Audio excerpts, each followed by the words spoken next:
Hi guys, நம்ம Tamil right channel நட்டு ஷிப்புடன்ல episode 25 தான் பார்க்க போகிறோம். வாங்க வீடியோக்குள்ளே போயிடலாம்.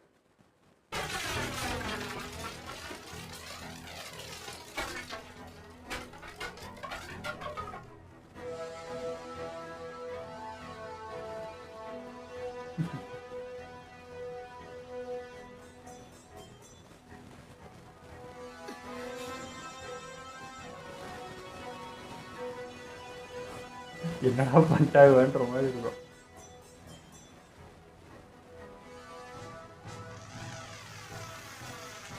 அவ்வளோதான், தெரிஞ்சிடுச்சா?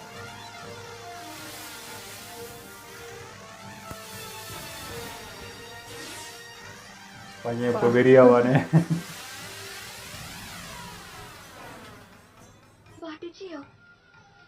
என்ன நடக்குது?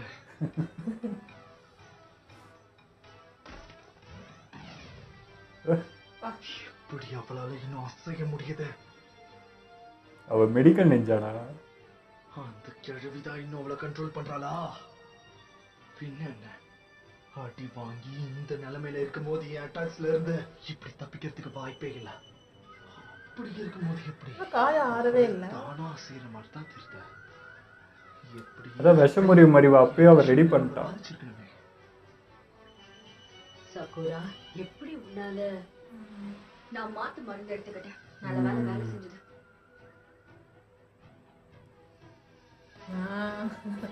அவனுக்கு ரெடி பண்றப்ப ரெடி பண்ணிருப்பான். ஆனா அதை எப்ப உருவாக்குன? ஹிடன் சாண்ட் வில்லேஜ்ல கான்க்ரூக்காக மாத்து மருந்து செய்யும் போது இதையும் நான் செஞ்சுக்கிட்டேன். நினைச்சேன் ஹிடன் சாண்ட் வில்லேஜ்ல எத்தனையோ அற்புதமான மூலிகைகள்லாம் கிடைக்கும்னு நான் கொஞ்சம் கூட நினைச்சு பார்க்கல. கஷ்டப்பட்டு சேகரிக்கிறது தான். இதெல்லாம் எங்க ஊர் மணல்ல வளர்க்க முடியாது இல்லையா? இன்னும் சொல்ல போனா எங்க மணல்ல ஒரு புல்லு கூட முளைக்காது. கவலைப்படாதீங்க, இருக்கிறதே போதும். இதை வச்சு 3 டோஸ் மாத்து மருந்து செய்யலாம். இருக்கிறத வச்சு 3 செஞ்சுட்டேன். அதுல கான்க்ரோ குணப்படுத்த 1 கொடுத்துட்டேன். அப்படிதான் மொத்தத்தையும் குடிச்சிரு. 2 இருக்கு.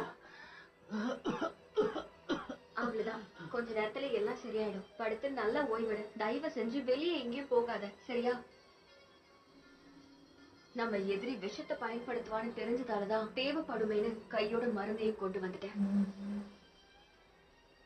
இப்பதான் எல்லாம் புரியுது. இத வச்சுதான் நீ? ஆமா, இதுல ஒரு மாத்து மருந்தை நான் பயன்படுத்திட்டேன். ஆனா விஷயம் என்னன்னா, இந்த மருந்து 3 நிமிஷத்துக்கு மட்டும்தான் வேலை செய்யும். ரொம்ப கம்மி. இது வேலை செய்யும் போது என் உடம்புக்குள்ள என்ன விஷம் பூந்தாலும் அது ஒரு புரோட்டீனா மாறிடும். இப்பதான் எல்லாம் புரியுது. அப்புறம் அதனாலதான் நான் இப்ப திருப்பி அடிக்கல. என்கிட்ட மாத்து மருந்து இருக்குன்னு சாசுரிக்கு தெரியக்கூடாதுன்னு நினைச்சேன். ஏன்னா அப்பதான் அவன் நம்மள குறைச்சு மதிப்பிட்டு அவரோட முழு பிளானையும் என்னன்னு தெரியப்படுத்துவான். அதனாலதான் கடைசி நிமிஷம் வரைக்கும் காசு இருந்து அதை எடுத்துக்கிட்டேன். இன்னும் அவங்ககிட்ட என்ன இருக்கோ தெரியலையே. இன்னும் ஒண்ணு இருக்கு. இதுதான் கடைசி மாத்து மருந்து. இத நீங்க தான் பத்திரமா வச்சுக்கணும் பாட்டிஜி. என்னாச்சு, உங்களுக்கு அடிபட்டிருக்கா? என்ன நடக்குது? விஷத்தை முறியடிக்கிறதுக்கு வாய்ப்பே கிடையாது. அந்த விஷமே உன்னை கொல்லட்டோன்னு விட போற. இப்படி துடிக்கிறதுக்கு பதிலா ஒரே அடியில முடிச்சிருக்கலாமேன்னு நீ வருத்தப்படணும். அடுத்த 3 நாள் உனக்கு நரக வேதனையா இருக்கும். அந்த சண்டையில பயன்படுத்தின விஷயம் என்னன்றது கண்டுபிடிச்சிட்டாங்களா? அதுக்கு வாய்ப்பே இல்லையே. அப்படியே ஒரு வேலை அதுக்குள்ள இருக்கிற காம்பனன்ஸ் என்னன்னு பிரிச்சு கண்டுபிடிச்சிருந்தாலும் அவ்வளவு சுலபமா அதுக்கு மாத்து மருந்து கண்டுபிடிக்க முடியாது. ஏன்னா இதோட மாத்து மருந்து கண்டுபிடிக்கிறது சாதாரண விஷயம் கிடையாது. ஒரு சின்ன தப்பு நடந்தாலும் கதை முடிஞ்சு. ஏன்னா இந்த விஷயத்த நான் பண்றதுக்கே கஷ்டப்பட்டு டீவ சாட்டை பயன்படுத்தி பண்ணிருக்கேன். சொன்னாலே கேள்விப்பட்டிருக்கியா? சாக்குற கரெக்டா பண்ணிருக்காங்க, மிஸ்டேக்கே இல்லாம.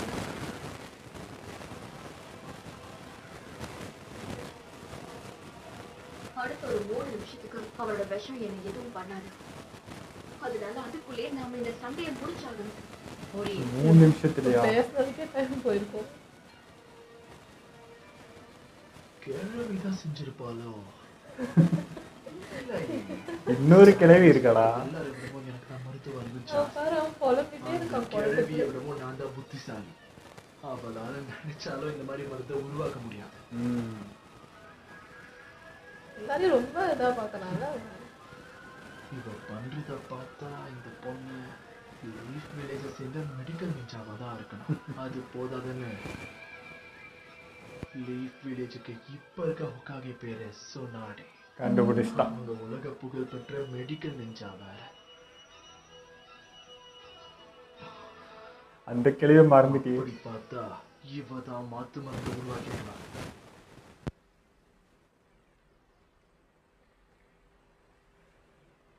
அடுத்து உங்க திட்டம் என்ன பாஸ்? தேங்க்யூ. இப்ப என் கை குணமாயிடுச்சு. ஒரு கை ஒரிஜினல், ஓ நல்லது. ஒரு கை மட்டும்தான் பப்பட்டா மாத்திருக்காங்க.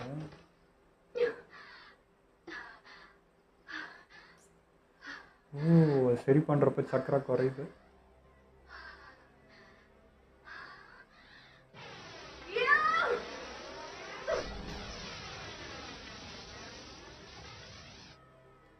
பலமான தாக்குதல்கள், தப்பிக்கிற முயற்சி, காயங்களை குணப்படுத்துறதுன்னு ஆல்ரவுண்டர்.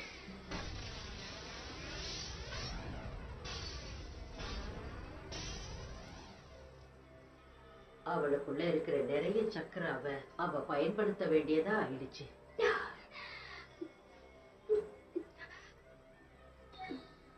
எனக்கு தெரிஞ்சு இதுக்கு மேல முழு பலத்தோட சண்டை போட முடியாது. பண்ணிக்கிறான் அவளே அவளே. அப்பா. இது வேற. கட்டு பேத்துறானுங்களே.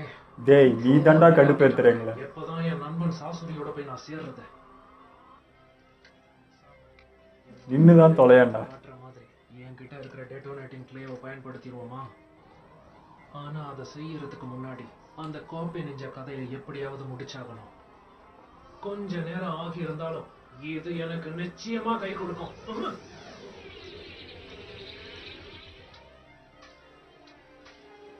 இன்னும் வச்சிட்டு இருக்கான்.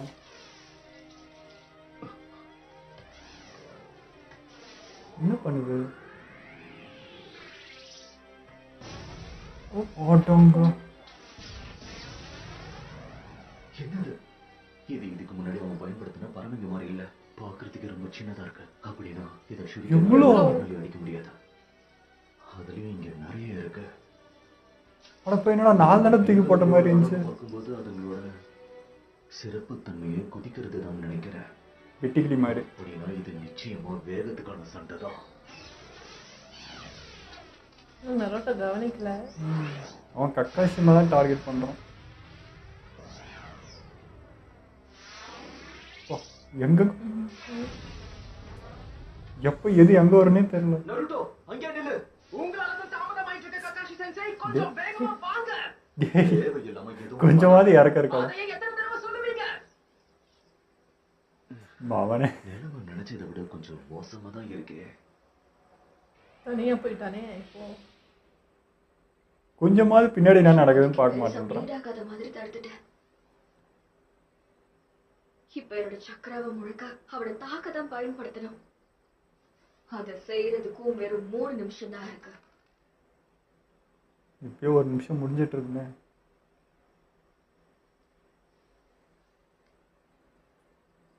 இந்த 3 நிமிஷமும் போயிடுச்சுன்னா இதுக்கப்புறம் வாய்ப்பே இருக்காது. நேரம் குறைஞ்சுக்கிட்டே வருது. நீங்க குணமாயிட்டீங்கன்னா சண்டையை ஆரம்பிக்கலாமா? சண்டைக்கு எப்பவும் நான் தயார் தான். இப்பதான் அவன் டைரக்ட் அட்டாக்கே பண்ண போறான்னு நினைக்கிறேன். புள்ளி வச்சிருவோம்.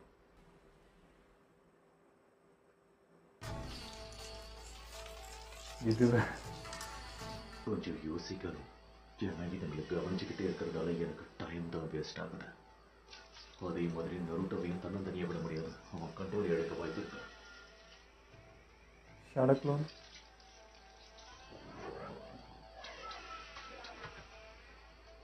மூவ் பண்ணாலே அட்டாங்க. நான் கொஞ்சம் பின்தங்கி வேகத்தை பற்றி தப்பிக்கிறதுக்கும் வாய்ப்பு தர மாட்டேன்றாங்க. ஒரே டிஸ்டன்ஸ் தான் மெயின்டைன் பண்ணிட்டு இருக்காங்க. அப்படி பார்த்தா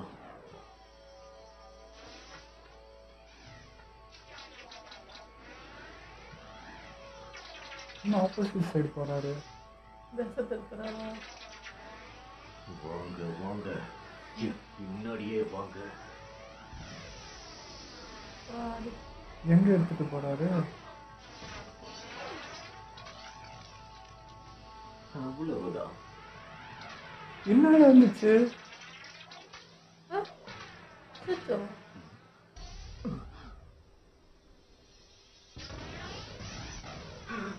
லோன் தானே? அப்படிதான் இருக்கும்னு நினைக்கிறேன். அவர் கதை முடிஞ்சது. கண்டிப்பா அவருக்கு எதுவும் ஆயிருக்க வாய்ப்பில்ல. அப்பா நின்ட்டான்டா. இப்ப நீயும் நானும் மட்டும் தனியா இருக்கோம்.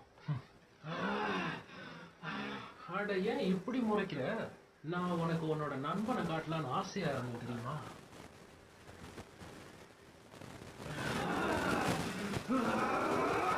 ஆமா, நீயும் ஒரு ஜின்சுரிக்கி தானே. இவனை இந்த மாதிரி பாக்குறதுல உனக்கு கோபம் பத்திக்கிட்டு வருதோ? ஒழுங்கு மரியாதையா அவனை திருப்பி கொடுத்துரு. தேவையில்லாம போக. ககாஷி சென்சை, நீ அடி வாங்கி விழுந்துட்டேன்னு நினைச்சு சந்தோஷப்பட்டேன். குறைச்சி மதிப்பிட்டேன். திரும்ப போவாதான் பண்ணுவேன். திரும்பவுமா? அவர் ஷேடோக்குள்ள வந்து அந்த பக்கமே அனுப்பிச்சி விட்டுருக்காரு. அருமை.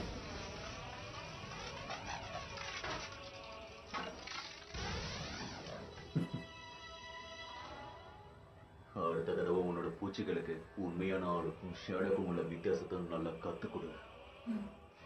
அது கூட இந்த சண்டையில நீ பழச்சு போனாதான். எங்க போற நில்லு. உனக்கும் இதேதான் சொல்ற நருட்டோ. நீ கொஞ்சம் பொறுமையாயிரு. கண்டிப்பா நம்ம காராவை காப்பாத்திடலாம். அது வரைக்கும் பொறுமையாயிரு. பேச்ச கேளு. தயாரா வரலன்னு சாசுரி இதுக்கும் என்னதான் கத்துவான். எல்லாம் என் நேரம். என்ன பண்றது? இந்த மாதிரி ஒவ்வொரு விஷயத்துக்கும் பிளான் பண்றதெல்லாம் சுத்தமா என்னோட ஸ்டைலே கிடையாது. இந்த மாதிரி ஏதாவது அசாதாரணமா நடக்கும்போது அதுக்கேத்த மாதிரி வளைஞ்சு கொடுத்து போறதுக்கு எப்பவும் தயாரா இருப்பேன். இந்த மாதிரி ஒரு மைண்ட் செட் இருக்கிறதுனாலதான் நான் ஒரு கலைஞனா இருக்கேன். சரி, அப்படின்னா இப்ப என்ன பண்ணலாம்? நல்லா கேட்டுக்கோ நருட்டோ. இந்த மாதிரி ஒரு எதிரி இது வரைக்கும் நீ பார்த்திருக்க மாட்ட. அது மட்டும் இல்லாம நீ ஒரு க்ளோஸ் காம்பேட் ஃபைட்டர். இவன் லாங் ரேஞ்சில இருந்து ஃபைட் பண்ண முடியாது. அப்படி பார்த்தா உனக்கு நெருக்கமான எதிரி. இந்த மாதிரி ஆளுங்களை தோக்கடிக்கிறதுக்கு ரெண்டு வழிதான் இருக்கு. ஒண்ணு, கட்டாயத்துல இவனை கிட்ட நெருங்க வச்சு சண்டை போட வைக்கிறது. அது நடக்காதுங்கிறதால அவன் ஆட்டத்துல அவன் வழியிலே தோக்கடிக்கணும். அது எப்படி? என்ன? ஆனா அது எப்படி பண்றது? அவன் என்ன ஸ்ட்ராட்டஜியை யூஸ் பண்ணுவான்றத பொறுத்து ஒரு லாங் ரேஞ்ச் ஸ்பெஷலிஸ்டை இங்க வர வைக்கணும். அதாவது இவனை எதிர்க்கிற அளவுக்கு ஒரு லாங் ரேஞ்ச் நிஞ்சிட்சு வச்சிருக்க ஒருத்தவங்க டீம்ல இருக்கணும். இந்த ரெண்டு ஆப்ஷனுமே இல்லைன்னா இவன் அந்த வின்ஷீல்ட் பேர் என்ன? அது உறுதி. தெமாரியா? உனக்கு ஷிகமார மாதிரி அறிவு இருந்திருந்தா இந்த கதையை நெஜு கூட அப்படித்தானே பண்ணுவான். எட்ட இருந்து இந்த நீங்க எந்த ரகம்ங்கறத மட்டும் இப்ப சொல்லுங்க. நான் உன்னோட நண்பன் ஷிகமார மாதிரி புத்திசாலி. கூடவே நான் ஒரு ஜோனி. அது மட்டும் இல்லை, என்னால லாங் ரேஞ்ச் பேட்டில்ஸும் பண்ண முடியும். அப்ப நம்ம ரெண்டு பேரும் தகுதியானவங்க தானே? அதனாலதான் நான் உன்னை பொறுமையா இருன்னு சொல்றேன். சீக்கிரமா போய் வேலையை முடிச்சாகணும். நீ நினைக்கிற மாதிரி இது ஈஸியானது இல்லை நருட்டோ. அவனை துரத்துட்டு போறதுனால எந்த பிரயோஜனமும் இல்லை. அவன் எப்பவுமே கவனமா தான் இருப்பான். இப்பதான் என்னோட இடத்துக்கு வந்திருக்க.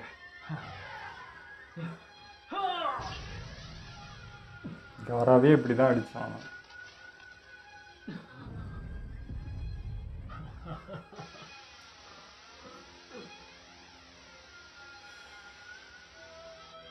பயங்கர ஐக்கியூ லெவலும் இருக்கு. அதனால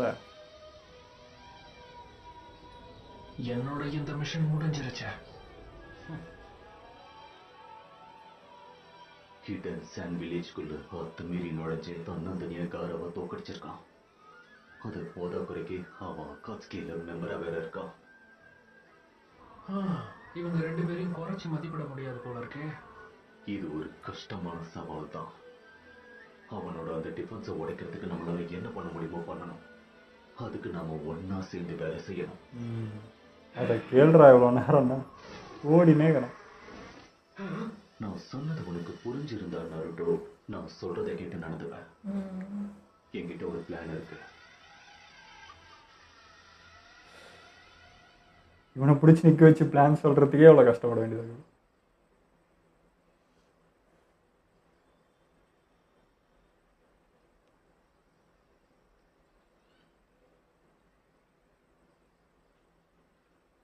நான் தயாராயிட்டேன் சாக்குரா, வா கதையை முடிப்போம். சரி, பரவாயில்ல, ஒத்துக்கிட்டு தான் ஆகணும். இவன் நான் நினைச்சதை விட திறமைசாலிதான். தேர்ட் காசுக்காக இவ அழிப்பாங்கன்னு நினைச்சு கூட பார்க்கல. இந்த நேரத்துல மத்த ஹியூமன் பப்பட்ஸை யூஸ் பண்றதுல பிரயோஜனமே இல்லை. அக்காட்சுக்கில நான் சேர்ந்ததுல இருந்தே ஒரு பிரச்சனைக்கு இப்படி ஒரு தீர்வை தேட வேண்டியது இருக்குன்னு நான் நினைச்சு கூட பார்க்கல. நான் சொன்னேன். என்ன இது? இப்பதான் புரியுது. ஊரை விட்டு போகும்போது எப்படி இருந்தானோ இப்பவும் அதே மாதிரி தான் இருக்கான். அதுலயே விஷம். முகத்துல எந்த ஒரு மாற்றமும் தெரியலன்னா அதுக்கெல்லாம் ஒரே ஒரு காரணம் தான் இருக்க முடியும். இப்பதான் நல்லா இருக்கு. கடைசியா நான் எண்ணெயை பயன்படுத்தி பல வருஷம் ஆகுது தெரியுமா பாட்டி?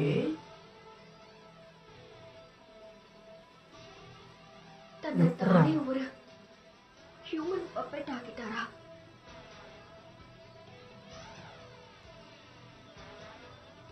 எப்படி முடியுது?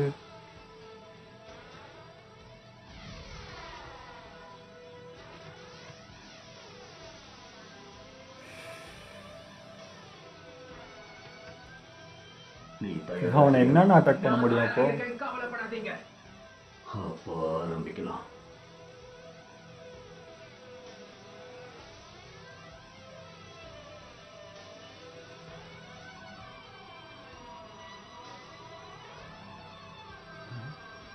என்ன பண்றாங்க?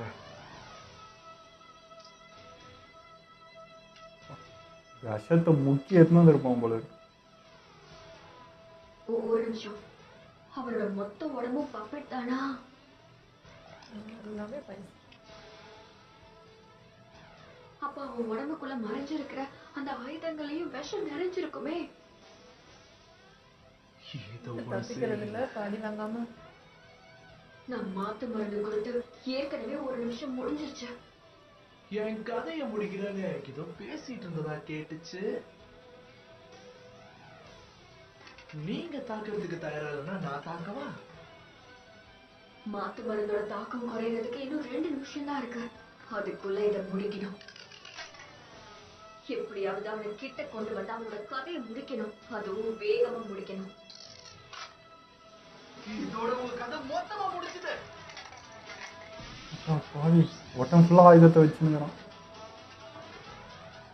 ஓ, ஒளிஞ்சு விளையாடுறீங்களோ?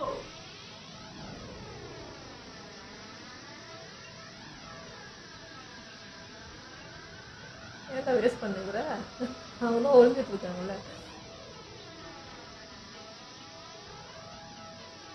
சரி, ஒரு பலத்தை காட்டுறாரு. எப்படி தடுக்க போறீங்க? நான் நினச்சேங்க, போன எபிசோட்லேயே சொன்ன பாட்டி வந்து அந்த இன்ட்டு கொடுக்கும்போதே தெரிஞ்சிச்சு வயசே ஆகலன்றப்போ அவனையும் பப்பட்டாக தான் மாற்றி வச்சுருப்பானா. அதே மாதிரி தான் பண்ணி வச்சுருக்கான். ஆனால் அது எப்படி சாத்தியம்னு தெரில. ஒரு உடம்பே பப்பட்டாக மாற்ற முடியும்னா எப்படி அது எப்படி வாழ்கிறான்றது புரியல. அதனால தான் அவனுக்கு உணர்ச்சியும் இல்லை, எதுவுமே இல்லை. இப்போ இவனை அட்டாக் பண்ணாலும் இவனுக்கு வலிக்கும் போகிறதில்ல, ஒன்றுமே இல்லை. சரி, இவனை எப்படி தான் அடிக்கிறது? இப்போ என்ன அடித்தாலும் ஒன்றும் அவனுக்கு இம்பேக்டே ஆக போகிறதில்ல, ஒரு பொம்மை மாதிரி தான். சரி, இவனை எப்படி தான் வீழ்த்துறதுன்றதே எனக்கு புரியல. ஆமா, இப்போ யாராவது ஒருத்தவங்க உயிரோடு இருந்து ஒரு பப்பட்டை யூஸ் பண்ணலாம். ஆனா இவனே பப்பட்டா இருந்தா அப்ப அந்த உயிர் எங்க இருக்கு? அப்ப மூஞ்சு மட்டும் உயிரினா கூட எப்படி மூஞ்சு மட்டும் உயிரோடு இருக்கும்? ஹார்ட் ஏதாவது இருந்தா தானே அது கூட வேலை செய்யும். ஸோ அதுவே தெரியல, எப்படி அப்படி எப்படி யோசிக்கிற ஒரு பப்பட்டா இருந்துட்டு அப்படின்றதும் தெரியல. அவன் ஹார்ட்டு கிட்ட ஆனால் ஏதோ ஒன்று இருந்துச்சு, ஒரு மாதிரி ஒயிட் கலரில் ஏதோ ஒன்று சிம்பிள் மாதிரி இருந்துச்சு. ஸோ அதுக்குள்ளே தான் எதனா அவனோட ஹார்ட் அதுக்குள்ளே தான் இருக்கா, அதை வச்சு தான் ஃபங்க்ஷன் ஆகுதா என்னன்றது தெரியல. ஸோ எனக்கு தெரிஞ்சு அவனோட வீக்னஸ் அதுவாக தான் இருக்கும்னு நினைக்கிறேன். ஏன்னா உடம்புல வேறு எதுவும் ஃபுல்லாகவே ஆயுதத்தை தான் வச்சுன்னுக்கிறான் அவன். அந்த ஒரு இடம் மட்டும் ஒரு மாதிரி டிஃப்ரெண்ட்டாக தெரிஞ்சிச்சு. ஸோ அதுதான் அவனோட வீக்னஸாக. அங்கே அட்டாக் பண்ணால் எதனா ஆகுமான்றது தெரியல. பட் இப்போ எனக்கு புரியல. இப்போ அவன் வந்து சுத்தமாக ஒன்றுமே பண்ண முடியாது. இப்போது சாக்குரா வந்து ஃபுல் பவர் எடுத்து அடித்தாலும் பொம்மை தான். ஸோ வலி உணர்ச்சின்னு எதுவுமே இருக்காது. அது விஷம் வேற இருக்கு, தாக்குன்னா அவ்வளவுதான். பின்னாடி வேற அந்த ரோல் வச்சுட்டு இருக்கான் அவன். ஸோ அது என்னது பாம்பு மாதிரி அந்த இது மாதிரி வந்துட்டு இருக்குன்னு நினைக்கிறேன். பிளேடு வச்சுட்டு இருக்கான், கையில ஃபயர் வச்சுட்டு இருக்கான், இவ்வளோ வச்சுட்டு இருக்கான். கிட்டே நெருங்க முடியாது. ஃபர்ஸ்ட் கிட்ட நெருங்கினா தானே அட்டாக் பண்றதுக்கு. நெருங்கத்துக்குள்ள அவன் விஷத்தை வச்சு இது பண்ணிடுவான். ஸோ அதான் பாட்டி இருக்காங்களே, இப்ப பாட்டி தான் பப்பட்டா யூஸ் பண்ணி அவளை முன்ன மாதிரி அதுல இருந்து எஸ்கேப் ஆக வைப்பாங்க. பார்ப்போம். ஆனா அப்படியே எஸ்கேப் ஆனாலும் இப்போ வந்து அட்டாக் பண்ணா என்ன பண்றதுன்னு தெரியல. உடஞ்சாலும் திரும்ப இதுவாயிடுமா என்னன்றது தெரியல. ஸோ வந்து கொஞ்சம் டஃப் தான் இங்க. அங்க டைடாரா வந்து ஒரு வழியா நின்னுட்டான். சாமி நீ தானே கடுப்பேத்துற. அவர் வந்து நீ உனக்கு கடுப்பேத்துறாங்கன்றாங்க. நீ எத்தனை 3-4 எபிசோடா கடுப்பேத்துறீங்களா? சும்மா பறந்து நீ இப்பதான் நின்று இருக்கான். ஆனா இவன் நருட்டோவும் பாத்தீங்கன்னா அப்பவே பேச்சை கேள்றா. அவர் பின்னாடி கத்தினே வர்றாரு. டே என்கிட்ட பிளானுக்குதுரா, கொஞ்சம் கேள்றான்றாரு. ஆஹான்ட்டு போயின்னே இருக்கிறான். பின்னாடி அவருக்கு என்னென்ன நடந்துட்டு இருக்கு, எதை பத்தி கலப்படா, வா என்ன ரிலேட் பண்ணுகிறான்னுங்கிறான். திரும்பி பார்த்தா தான் என்ன நடக்குதுன்னே தெரியும். ஸோ கக்காஷியோட பிளான் என்னன்றது தெரியல. அது எக்ஸிக்யூட் பண்ணாதான் இது என்னன்னு தெரியும். அதேமாதிரி டைடராவும் ஒன்றும் சாதாரண ஆள் இல்லை. அவனுக்கும் ஐக்யூ லெவல் பயங்கரமாக இருக்குது. பயங்கரமாக யோசிக்கிறான் முன்கூட்டியே. ஒரு பிளான்னா இப்போ கக்காஷி மாதிரி தான் ஒரு 2-3 பிளான் சேர்த்து யோசிக்கிற மாதிரி தான் அவனும் யோசிக்கிறான். ஸோ அதுவுமே டஃப்பாக தான் இருக்கும்னு நினைக்கிறேன். இன்றைக்கி நம்ம இவரை காட்டவே இல்லை. காய்லாம் என்ன ஆச்சுன்றதை காட்டவே இல்லை. ஸோ அதுவும் முடிவு தெரியாமல் தான் போயிட்டு இருக்கும்னு நான் நினைக்கிறேன். கூட டிஸ்டன்ஸ் பவர்லாம் வேணும்னு சொல்லும்போது நான் நிஜம் தான் யோசிச்சேன். சரி அவன் இருந்தாலும் தேவைப்படுமோன்னு நினைச்சேன். இவரே அதை எடுத்து பார்த்துக்கிறேன்னு சொல்லிட்டாங்க. பார்ப்போம். நான் நினச்சேன் அந்த இவ வருவா அப்படின்னு சொல்லிட்டு டெம்மாரி வருவா. ஏன்னா அவள் தான் வந்து லாங் ரேஞ்சுனா ஒருத்தி தான் இருக்கா. எனக்கு தெரிஞ்சு லாங் ரேஞ்ச் வேறு யாருமே இல்லை. ஸோ நான் அவரை எதிர்பார்த்து சொல்லுவார்னு நினச்சேன். பட் இவரே தான் பண்ணுறாரு. அவள் வந்தாலும் ஹெல்ப்ஃபுல்லாக தான் இருக்கும். எங்கே இருக்காங்களோ, எந்த மாத்தடியில் உட்காந்து கதை கேட்டுக்கிறாங்களோ தெரியல. அவங்களாவது வந்தால் ஓரளவுக்கு இதை சமாளிக்க முடியும்னு நினைக்கிறேன். ஓகே, இதோ நம்ம வீடியோ முடிச்சுப்போம். மறக்காமல் லைக், கமெண்ட், ஷேர் பண்ணுங்கள். மறக்காமல் சப்ஸ்கிரைப் பண்ணிடுங்க.